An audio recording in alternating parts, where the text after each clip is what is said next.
aside from your own that that exercise for yourself, what other one stands out for you? For Manchester, first time Yeah. round, I would say the breathing one was. I mean, obviously I used that within that technique for my getting over my heights, but the breathing aspect and and I'd probably say having the ability to get yourself in the right mindset really quickly. And I remember you a couple of times we did an exercise, we did a part of the day, like, right, I just need to get myself, and then you could see you sort of get yourself into that mindset, and then it's like, right, I'm ready now, off you go. And that for me has helped when I've done a lot of my public speaking. So I've done 2 quite large talks in the last few years at the coaching conference in Harrogate. So those have been one of them was to 400 plus people, so peers, people that are fellow golf pros, people that have been golf pros for a lot longer than I've been, people that are looked at in probably a lot higher esteem than I am.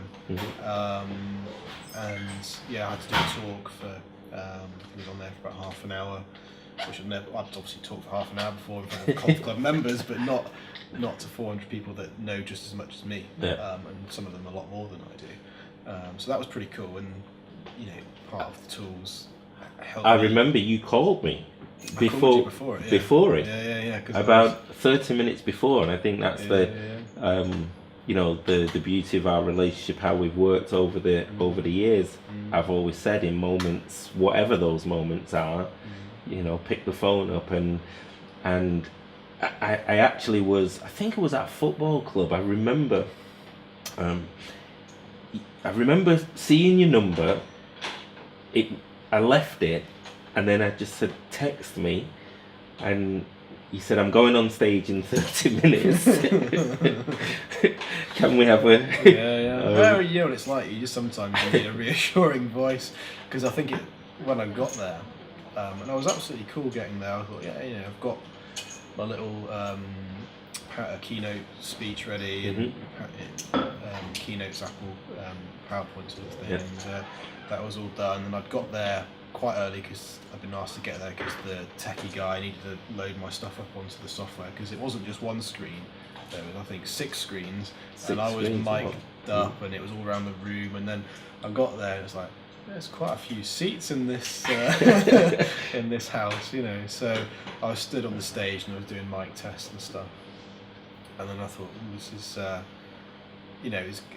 was starting to think, right, it's fight or flight sort of thing now. This is it. You're here, you're prepared for it. But I thought, I'm just going to give Jamie a quick call, because I've actually thought, one person that I could imagine doing, like, smashing this session now would be you, because I've seen you do it so many times, and I know your energy on stage and the way you deliver is amazing. So I always take a lot from that, and use that positive vibe. So I gave you a call, and I thought, I'm just going to tell you where I am and what I'm doing, and you sort of just calmed me down a little bit and made me a bit more clear, I suppose, on just remember, this is these are the key things, and they're there to hear it. I remember exactly what I said to you.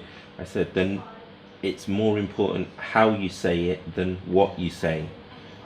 Yeah, absolutely. And that there was 2 people on before me, I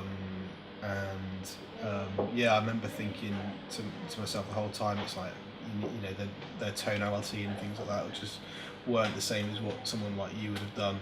So I made a real point on focus on, like you say, everyone pretty much knows what I was talking about anyway, because they're all in the room, they all know the stuff. Some of them maybe don't, but most of them know it. Some of them just need it reaffirming and reassuring and it was basically just talking about my journey at Wilmslow and an investment I'd made in technology and how I made it work.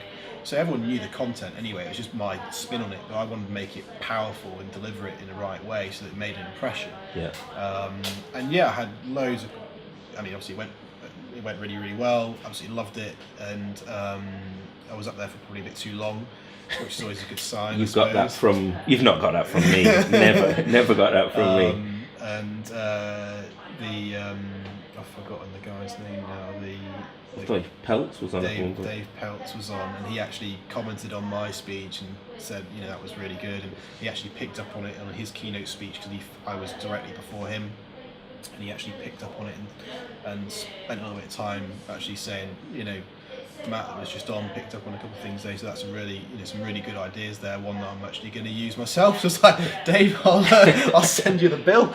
But yeah, he was very kind with his words. But there was a number of other people that were, and yeah, yourself when you've done something quite well, and that was really cool. And they actually went that well that I got asked to come back the following year to do another one, to a slightly smaller group, to be fair, but it was just again delivering to, I think there's about just short of 100 people in the room that day. Same routine, same thing, slightly different topic, but very similar, and that went really, really well again. And then from the back of that, the PGA have asked me to become a lecturer and tutor at the Belfry for their business finance side of things. So for their program that they deliver to the new recruits, new PGA assistant pros, I deliver part of that course now. Right, very good. Off the back of it, so which is great.